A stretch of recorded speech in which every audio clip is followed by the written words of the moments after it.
Peoples party के रहनुमा press conference कर रहे हैं। ये था और सबको कहते थे कि जी क्या हुआ, अगर आपके खिलाफ किसी आलमी मुल्क में किसी में मुल्क के अंदर कोई केस हुआ है तो वो सबूत हमारे पास आ गया है, आप समझते हैं गलत है तो जाए उसके जाके खिलाफ केस करें। आप खान साहब को भी चाहिए कि जाके वहाँ केस करें। खुद अपनी बारी आई है तो आप जाके बरतानिया में केस करने को तैयार नहीं है। खुद अपनी बारी आई है यहाँ तो जब लोग पकड़े जाते थे और खान साहब खुद कहते थे बाहर बैठ के कि मैं जाऊंगा तो मैं शायद खाकाना बासी को अंदर करा दूंगा, और वापस आके कहते हैं मैंने कराया कि नहीं, वो गिरफ्तार हो जाते हैं। इसी तरह वज़रा रोज़ नारे लगाते थे कि फलां अंदर हो जाएगा, फलां ऐसे हो जाएगा, तो खुद तो चलते थे। और जब हम कहते थे कि जी बड़ी ज्यादती है कि लोगों को पकड़ते पहले हैं, इन्वेस्टिगेशन बाद में शुरू होती है, ये कोई तरीका नहीं है, अदालतें भी कहती थी। तो खान साहब कहते थे क्या हुआ, मुल्क की अदालतों का सामना करें, जिसके ऊपर जो इल्ज़ाम है जाके जवाब दें। अब अगर अदालतों में केस इनकी दौर में गए हैं तो उस पर हंगामा शुरू हो गया है। अभी पता चला है कि बाबर अवान साहब ने अभी ऐलान फरमाया है कि कल इमरान खान साहब शहबाज गिल साहब की पूछगिछ करने के लिए पूरे लाओ लश्कर के साथ अस्पताल जाने का इरादा रखते हैं। सवाल यह है कि खान साहब से सवाल FIA करे तो गलत, नैब करे तो गलत, वो कहते हैं मैं किसी को जवाब दे नहीं हूँ, यानी खुद अबव द लॉ है, उनके लिए कोई कानून नहीं है। और बाकी सबको कानून की नसीहत है कि भाई कानून के सामने जवाब दो। आप पे इल्ज़ाम अगर गलत भी है तो आप जाए ना कानून के सामने जाके जवाब दें, आप पे तो इल्ज़ाम भी सही है। और अब एक नया काम शुरू कर दिया, वो पिछले 3-4 महीने से तसलसल से ये बात करते करते कल उन्होंने बड़े जोरदार अल्फाज में कहा, और कहा कहाँ, मीडिया की आज़ादी का कोई सेमिनार था जिसमें खान साहब तकरीर फरमा रहे थे। और हैरानगी है कि मीडिया की आज़ादी जितनी उनके दौर में थी वो मीडिया वाले जानते हैं, आप लोग क्या कहते थे, एंकर्स हमारे क्या कहते थे, लिखारी हमारे क्या कहते थे। और आज खान साहब वो मीडिया के गले घोंटने वाले क्या कहते थे, फवाद चौधरी साहब क्या कहते थे, खान साहब क्या फरमाते थे। आज वो मीडिया के एक सेमिनार में, मीडिया की आज़ादी के एक सेमिनार में खड़े होकर फरमाते हैं कि मैं, और ये बात एक दफ़ा नहीं उन्होंने कही, ये तसलसल से पिछले 3-4 महीने से कह रहे हैं कि मैं न्यूट्रल्स को कहता हूं कि न्यूट्रल ना रहो, इस हुकूमत को चलता करो, और आपने पहले गलत फैसला किया है, आपने मेरी हुकूमत हटाई है, आप मुझे वापस लाओ। इस मुल्क के अंदर आप इस हुकूमत को, किसको कह रहे हैं, फौज को, न्यूट्रल्स फौज को कहते हैं। उन पे इल्ज़ाम क्या है कि वो न्यूट्रल नहीं रहे। वो कहते हैं हम न्यूट्रल हैं, वो कहते हैं क्यों न्यूट्रल हैं। पहले कहते थे हम न्यूट्रल रहे, फिर कहते हैं न्यूट्रल क्यों है, मेरे साथ क्यों नहीं है। यदि वो न्यूट्रल हो तो वो कहते हैं आप न्यूट्रल नहीं रहे, मेरे साथ हो तो न्यूट्रल है। इसी तरह जिस तरह बाकी जमातों को, अफराद को, वो कहते हैं मेरे साथ हो तो ठीक है, अगर मेरे साथ नहीं हो, मुखालिफ ना भी हो, मेरे साथ नहीं हो तो तुम मुखालिफ। अब वो फौज के ऊपर ये इल्ज़ाम तराशी कर रहे हैं और फौज को इंसाइट कर रहे हैं और दावत दे रहे हैं बार बार, जो कि इंतहाई खौफनाक बात है। क्या कह रहे हैं, वो कह रहे हैं कि आप पाकिस्तान के सियासी अमल में मदाखलत करें, इस हुकूमत को घर भेजें और मेरी हुकूमत लेके आए। फौज को यह दावत देना कि वो आईन से मावरा काम करे और तसलसल से दावत देना और प्रेशर बिल्ड करना उन पे, ये किस जुमरे में आता है। हम सारे शहबाज गिल का केस लेके बैठे हैं, ये तो शहबाज गिल के केस से कहीं बड़ा जुर्म है कि जमात का सरबराह कह रहा है, अफवाज पाकिस्तान को कह रहा है और रोज कहता है और प्रेशर बिल्ड कर रहा है कि जी आप मदाखलत करें सियासी अमल में, आप हुकूमत को घर भेजें। किस कानून के तहत, क्या कह रहे हो कि वो आइन से मावरा काम करें। और कभी किसी बहाने नैरेटिव्स को चला के खान साहब आप बुनियादी तौर पे सोचें, इस मुल्क के वकला को, इस मुल्क के कानूनदानों को, अदालतों को और हुकूमत वक्त को भी मैं को बिल्कुल सोचना होगा कि यह दावत देने से मुराद क्या है। इससे बड़ा खौफनाक काम क्या हो सकता है।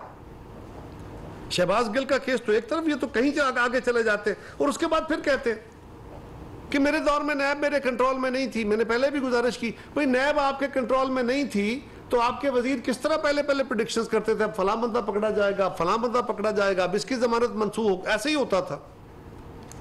नैब भी आपके पास थी, नैब का चेयरमैन भी आपके पास था, टेपें भी आपके पास थी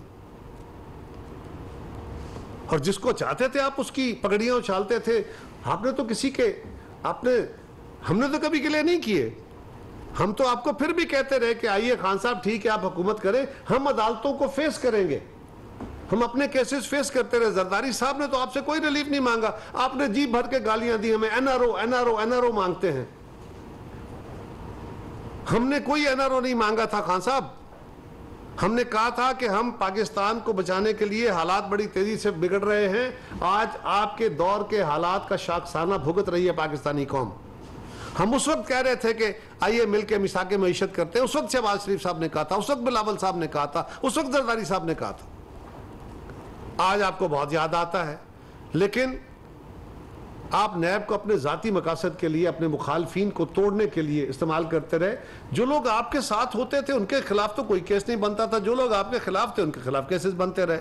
यही आलम आपने ब्यूरोक्रेसी के साथ भी रखा। अब सवाल यह है, एक बयानिया उन्होंने ये रखा हुआ है कि जी देखें बाकी सारे सियासतदान तो पैसे पाकिस्तान से बाहर ले गए, मैं पाकिस्तान के अंदर पैसे लेके आया। इन्होंने मनी लॉन्ड्रिंग की, ये पैसे पहले बाहर ले गए, फिर टीटियां लवाई, फिर जो मुख्तलिफ इल्जाम हैं जिनमें कोई जान नहीं है, लेकिन वो ये पैसे लेके आए, ये इल्जाम है उनका। तो मैं ये पूछना चाहता हूं खान साहब कि अबराज ग्रुप और आरिफ नकवी वो कैरेक्टर हैं जिन्होंने KESC को लूटा, SSGC के पैसे लूटे, उन्होंने PSO के पैसे लूटे, वो मुल्क से बाहर पैसे लेके गए, वो मनी लॉन्ड्रिंग नहीं थी?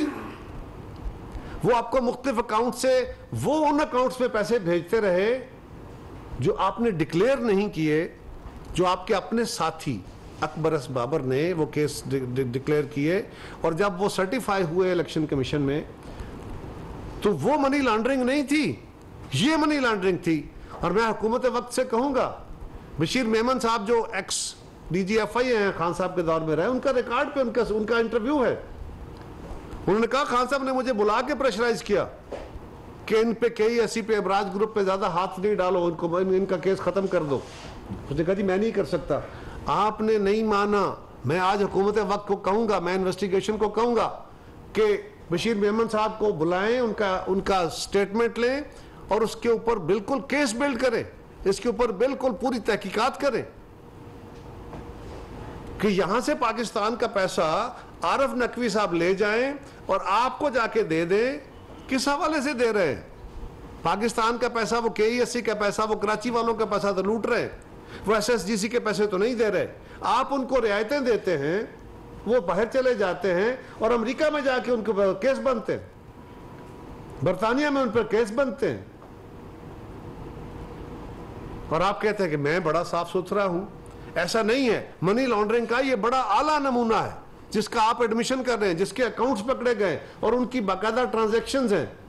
वो फर्द जो पाकिस्तान को भी मतलूब है, जो अमेरिका को भी मतलूब है, उस शख्स के सबसे बड़े वकील आप बने पड़े हैं और आप इदारों के साथ तहकीक कर रहे हैं। मैं समझता हूं कि पाकिस्तानी कौम को यह सोचना होगा कि मुसलसल इमरान खान साहब अपने मुखालिफिन की किरदारकुशी कर रहे हैं, अपने किए हुए सारे जो जुर्म हैं उनको छुपाने की कोशिश कर रहे हैं, और जब भी कोई इदारा उनकी साफ तहकीकात करता है तो उस पर हमला आवर हो जाते हैं।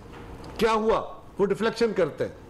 क्या हुआ इनके साथ? इन्हें पता था ना कि इन्होंने फॉरेन फंडिंग केस के अंदर हमने माल चोरी किया हुआ है, हमने कंसीलमेंट की हुई है, तो जब तक वो केस चलता रहा, लटकता रहा, तारीखें मिलती रही, तारीख पे तारीख पड़ती रही, स्टे मिलते रहे, तब तक तो काम चलता रहा। फिर अपने ही हाथों से लाए हुए चीफ इलेक्शन कमिश्नर को जब उन्होंने इसको डे टू डे हियरिंग करनी शुरू की, और अब बाकी जमातों ने भी क्या, अदालतों ने भी कहा इस पे फैसले दो, उसका फैसला नजदीक आने लगा तो आप उस पर चढ़ दौड़े कि ये बड़ा खराब आदमी है, इसको तो फारग करो, ये करो, वो करो। क्या कसूर किया था चीफ इलेक्शन कमिश्नर ने? चीफ इलेक्शन कमिश्नर साहब से बड़े गिले होंगे हमें भी, क्या इलेक्शन कमीशन से होंगे, लेकिन खान साहब क्या 10 का इलेक्शन का कसूर था? क्या आपकी जमात की कारकर्दगी उन्होंने सामने लाए और वो इलेक्शन दोबारा हुआ और आप हारे और आपको सुबकी का सामना करना पड़ा? ये बात छोटी थी, उसको तो बहाना बनाया गया। एक्चुअल मसला ये था कि उनके खिलाफ जो फॉरेन फंडिंग का केस था उसका फैसला उन्हें पता था खान साहब को कि मेरे खिलाफ क्या फैसला आ सकता है, वो क्लियर केस था। लिहाजा उन्होंने अपनी जात को बचाने के लिए पहले उस पर हमला कर दिया कि जब केस का फैसला आए तो मैं कहूं कि जी मैं तो पहले कहता था कि मेरे खिलाफ होगा। अब उन्होंने नया काम शुरू किया। अब उन्हें पता है कि तोशाखाना में जो कुछ भी हुआ, तोशाखाना में आपने पैसे दे के चले, आपने ले लिए वो तोहफे, वो तहाइफ आपने मार्केट में फरोख्त कर दिए, वो शायद कानूनन जुर्म ना हो, इखलाकी तौर पे बहुत बड़ा जुर्म है। आप आसिफ जरदारी साहब को और आप मियां नवाज शरीफ साहब को तो रोज मुर्द इल्जाम ठहराते हो कि उन्होंने भी तोशाखाना से वो गिफ्ट लिए। उन्हें गैर मुल्की हुक्मरानों ने अगर गिफ्ट दिए थे तो वो गिफ्ट आज भी उनके इस्तेमाल। पीपल्स पार्टी के रहनुमा कमर जमान कहरा न्यूज़ कॉन्फ्रेंस कर रहे हैं।